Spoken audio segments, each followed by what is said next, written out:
Olá, eu sou o professor Dr. Tiago Zenker Girelli, da Faculdade de Engenharia Civil, Arquitetura e Urbanismo da Unicamp, e esta é a videoaula de número 1 do módulo de Sistemas Prediais Especiais de Combate a Incêndio da disciplina Sistemas Prediais Hidráulicos Sanitários e Gás 2. Nesta videoaula, vamos introduzir os sistemas prediais especiais de combate a incêndio. Vamos lá? Muito bem. Começamos aqui com os requisitos funcionais a serem atendidos no que se refere à segurança contra incêndio dos edifícios. O primeiro deles é dificultar a ocorrência do princípio de incêndio. Então aqui a gente vai trabalhar com os materiais, vai trabalhar com a questão de normas de sistemas elétricos, por exemplo, acabamentos, para dificultar a ocorrência do incêndio. Ocorrido o princípio de incêndio, o próximo passo é dificultar a inflamação generalizada deste incêndio, que é o momento a partir do qual já não é mais possível salvar ou debelar o incêndio naquele local onde ele está. Só é possível conter ele naquele local.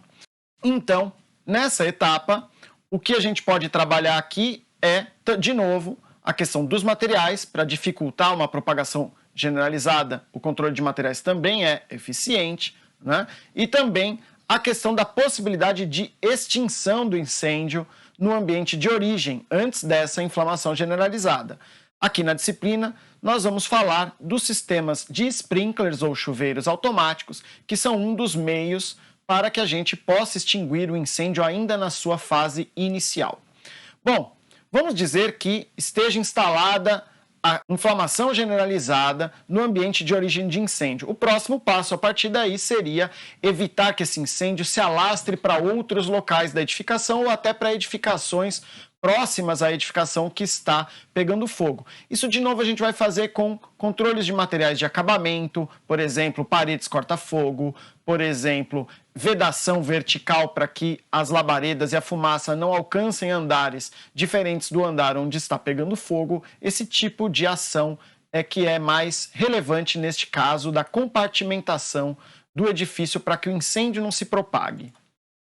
E, a partir disso, e durante todo esse processo, é necessário permitir a fuga dos usuários desse edifício que está pegando fogo.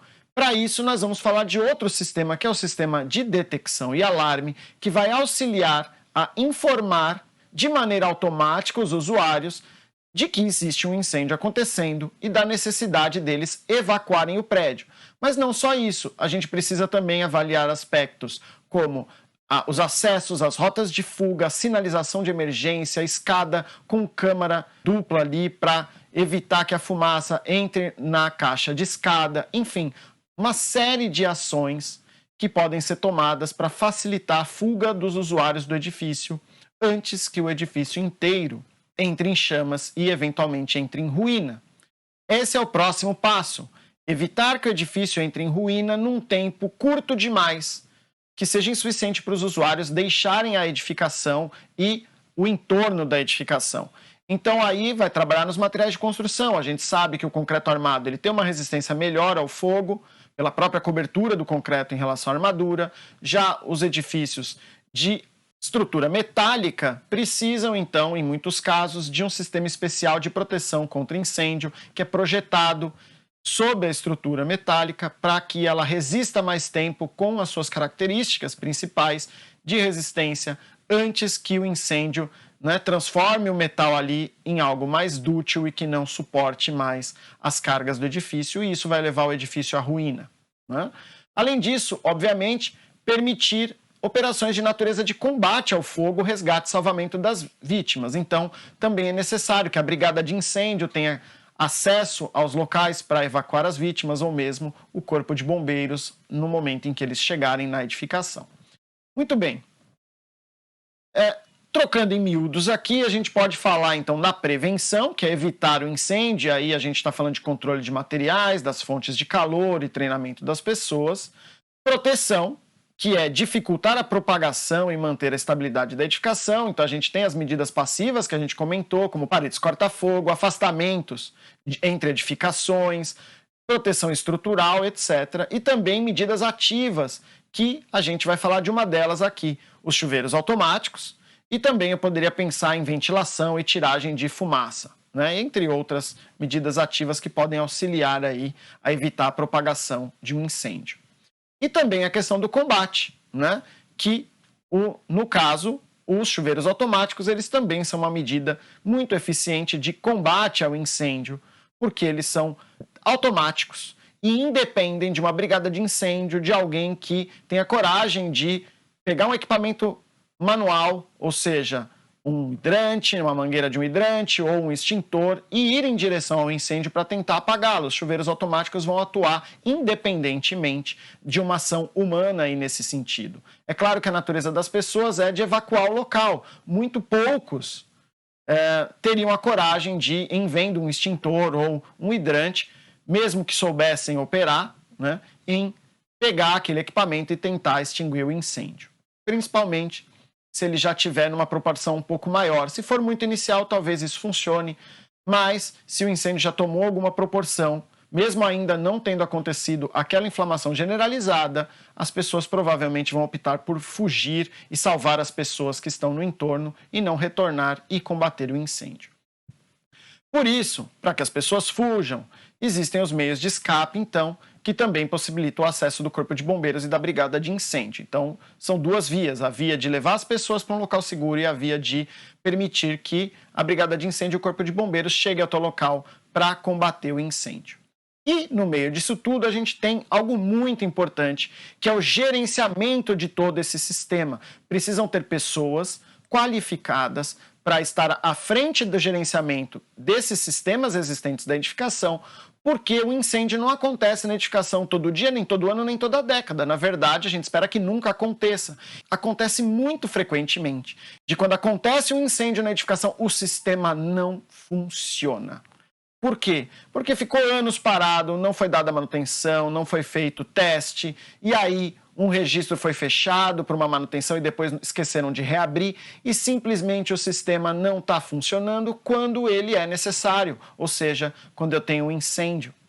Ou então, né, um sistema de detecção não está funcionando, então eu não percebo o incêndio até que ele esteja em proporções muito grandes. Então tudo isso é muito complicado. Né? A gente pode citar, por exemplo, dessa questão do gerenciamento, a Catedral de Notre-Dame, em Paris. Ela tem, ou tinha, um grande sistema de detecção e alarme. Foi dado até um falso alarme em um momento, que eles acharam que era um falso alarme, mas provavelmente já era um alarme de incêndio. As pessoas até foram até o local e não viram nenhum ponto de incêndio, e logo depois a edificação, então, pegou fogo e veio a ruína. Provavelmente um sensor de detecção que estava no forro. Não é? A gente coloca a detecção também entre o forro e o telhado, por exemplo, porque existem fios, a possibilidade de haver um curto-circuito. Então a pessoa deve ter observado o ambiente, não viu nenhum incêndio, mas a detecção tinha sido feita, ou seja, falharam no gerenciamento. As pessoas não estavam devidamente treinadas para dar atenção àquele alarme. Então isso é mais importante até do que ter o sistema, porque tendo o sistema você dá uma falsa impressão de segurança para os usuários, e se o sistema não vai funcionar na hora H, era melhor que ele nem existisse, porque daí as pessoas iriam simplesmente fugir, abandonar a edificação e não ficar tentando salvar a edificação com um sistema inoperante ou em condições precárias. Muito bem. Aqui a gente tem um exemplo que aconteceu em 2018, muitos de vocês devem ter visto isso na TV, né? Se não viram e tiverem coragem e estômago para ver, sugiro que digitem lá na internet, né? o incêndio no edifício lá do Largo Paissandu, né? Que foi no dia 1º de maio de 2018. Esse edifício ele é um edifício comercial que estava abandonado há muito tempo, foi para a mão da União por falta de pagamento, enfim, não sei exatamente por que motivo. A União não fez nada com ele e esse edifício foi ocupado irregularmente no centro de São Paulo. E nesse dia, provavelmente por um curto-circuito, pelo que as investigações mostraram, né, já que, obviamente, esse edifício ocupado tinha muitos gatos de energia para ele funcionar, não era um edifício regular, né, esse incêndio se iniciou nesse edifício, se alastrou muito rapidamente por esse edifício e esse edifício entrou em ruína, infelizmente, antes dos bombeiros conseguirem salvar uma das vítimas, que estava para ser içada pelos bombeiros que estavam no prédio vizinho, já lançando corda para essa pessoa, e infelizmente o prédio veio a ruir antes deles conseguirem salvar essa pessoa. Teve aí, se eu não me engano, 7 mortos e mais 2 desaparecidos nesse incêndio. Né? Provavelmente mortos também, carbonizados, não foi possível encontrar nem restos mortais, né? Senão já teriam encontrado essas pessoas a essa altura. E esse foi um grande incêndio no centro de São Paulo. Ele se propagou para os 2 edifícios vizinhos, um do outro lado da rua. Na imagem da direita é possível ver que ele está todo preto, o edifício do outro lado da rua, e também para o edifício vizinho, colado a esse, ali que está ao fundo da imagem da direita. E também, na hora que esse edifício ruiu, ele destruiu parte desta igreja que está ao lado do edifício, também é possível ver aí na imagem da direita, destruiu parcialmente essa igreja também. Bom, motivos para o incêndio ter tomado essas proporções não faltam. Essa edificação irregular não tinha extintores, essa edificação irregular não tinha sistema de hidrantes operando, essa edificação irregular não tinha elevadores, então o poço de elevador funcionou como um duto para que a fumaça quente e as próprias labaredas alcançassem os andares acima do andar em que o incêndio aconteceu, se não me engano, o 5º andar do edifício. Né? Além disso, como era um edifício comercial, ele não tinha divisões internas. E como é que as pessoas que moravam lá fizeram essas divisões? Basicamente com pontaletes e madeirite, tapume de madeira dentro do edifício. Então eles separavam os cômodos e os apartamentos usando madeirite. E aí com pontaletes entre o chão e o teto para dar estrutura a esses madeirites, eles fizeram toda a divisão dos cômodos.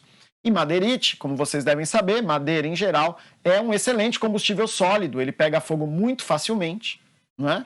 E também mantém o fogo por muito tempo. Então, esse basicamente foram os motivos pelo qual o incêndio nessa edificação tomou essas proporções que levaram, inclusive, à ruína da edificação e à retirada de muitas vidas. Então, sistemas de combate a incêndio, proteção e combate a incêndio não é brincadeira, são vidas humanas e a gente tem que estar muito, mas muito consciente dos riscos que a gente corre quando projeta, quando dá manutenção e garante que esses sistemas estão funcionando adequadamente. Esse é só um exemplo, a gente pode falar de outros exemplos também ao longo do curso. Muito bem. Falar um pouquinho da fumaça do incêndio. Né? E aqui eu trago outro incêndio icônico no Brasil, foi um dos maiores em número de vítimas, incêndios do Brasil, foram 242 pessoas que perderam a vida no incêndio da Boate Kiss, que fica no município de Santa Maria, no Rio Grande do Sul. Esse incêndio lá em janeiro de 2013, né? Aconteceu nessa casa noturna, né? E por que eu trouxe esse case aqui, né, desse incêndio da Boate Kiss? Porque neste caso específico, a maioria das pessoas que morreram devido à inalação de fumaça e fumaça tóxica, e não ao fogo propriamente dito. Muita gente acha que é o fogo que mata, mas a fumaça e a falta de oxigênio no ambiente mata muito antes da chama alcançar as pessoas de maneira geral. Então, nesse incêndio em especial, muitas pessoas morreram por asfixia nos banheiros da boate. Ela não tinha... É outro case que precisa ser discutido, eu não vou fazer aqui para o vídeo não ficar muito longo, mas muitas pessoas morreram nos banheiros. Aliás, 70%, 80% das pessoas morreram nos banheiros, asfixiadas. As chamas nem chegaram aos banheiros, mas as pessoas foram para os banheiros porque acharam que podia ser uma rota de fuga, porque viram uma luz lá nos banheiros. Infelizmente, esses banheiros eram no fundo da boate e não tinha nenhuma saída de emergência nesses banheiros. A boate não tinha qualquer saída de emergência. Então, elas acabaram presas entre o fogo e o fundo da boate ali dentro do banheiro e, infelizmente, né, acabou o oxigênio do ambiente, enfim, a fumaça invadiu o ambiente, essas pessoas morreram asfixiadas dentro dos banheiros e não conseguiam sair porque o incêndio não deixava. Outras pessoas morreram porque voltaram para dentro da boate para ajudar outras pessoas, então morreram por inalação de uma fumaça tóxica em função aí dos materiais de acabamento dessa boate, que eram totalmente inadequados para o uso que lhes foi dado, né? O material de isolamento acústico, mesma matriz de colchões, de espuma de colchões, que é inflamável e é tóxica, né? Então as pessoas morreram às vezes dias depois por inalação da fumaça, pela toxicidade dela e pela própria inalação de fumaça quente, porque queima os alvéolos e às vezes infecciona o pulmão depois de alguns dias. Infelizmente as pessoas também vêm a óbito. Então muitas das pessoas que saíram e voltaram para ajudar outras pessoas acabaram morrendo em função da fumaça, né? Então a fumaça é esse produto da combustão que mais afeta as pessoas. Além disso, ele dificulta a saída da edificação, porque a visibilidade é prejudicada pela fumaça, ela é muito quente e densa, então o ideal é que as pessoas se agachem e vão por baixo, né? E aí, esse é o motivo da sinalização de emergência, muitas vezes tem que ser colocada junto ao piso e não no alto, porque a fumaça não vai deixar a pessoa enxergar a iluminação de emergência no alto. Ela também provoca lacrimejamento, tosse, sufocação. Ela aumenta a palpitação por causa do acúmulo de CO2 no sangue, provoca pânico nas pessoas e muitas vezes o pânico mata mais do que o incêndio. Por isso que em muitos casos as normas de prevenção e combate a incêndio, elas são muito rígidas em relação a falsos alarmes. Por quê? Porque você pode ter muitas mortes decorrentes de um falso alarme de incêndio por conta do pânico, né? O pânico na fuga, né? As pessoas acabam se atropelando nas escadarias, por exemplo. Então o pânico é realmente algo que a gente precisa temer e respeitar quando a gente está falando de incêndios, né? Além disso, a fumaça vai debilitar, né, as pessoas e também a fumaça tem uma grande mobilidade de caminhar pela edificação, pelos dutos existentes, pode atingir ambientes distantes de onde o fogo se iniciou e produzir em poucos minutos aí um alastramento do incêndio para outros ambientes. Então, a fumaça realmente é algo que a gente precisa se preocupar bastante. Só para a gente lembrar, então, como é que funciona a evolução do incêndio. O incêndio tem essas 3 fases que a gente está vendo aí, né? A fase inicial, onde eu tenho pouco material pegando fogo dentro de um ambiente único e ele vai generalizando ali dentro daquele ambiente. Chega um momento em que só falta oxigênio, então já tem muito material em combustão, mas o oxigênio é escasso. E aí acontece o estilhaçamento, geralmente das vidraças, esse ambiente é inundado de ar e tem o que a gente chama de inflamação generalizada ou flashover, que é esse momento da curva onde a temperatura sobe radicalmente aqui, de algo perto de 200 graus para cerca de 1000 graus. E a partir desse momento já não é mais possível debelar o incêndio naquele local e sim evitar que ele se propague para outros locais. E depois disso vem a terceira fase, onde o material combustível está acabando e aí a temperatura vai baixando por falta de combustível, é o final do incêndio aí.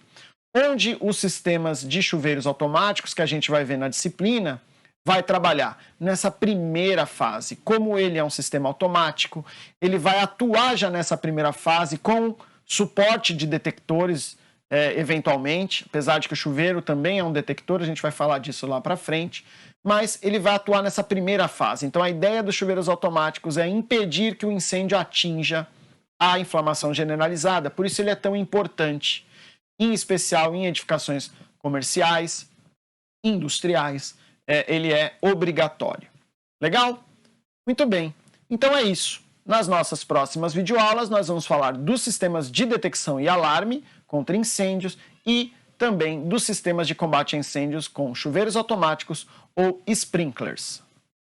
Espero vocês lá. Tchau, tchau!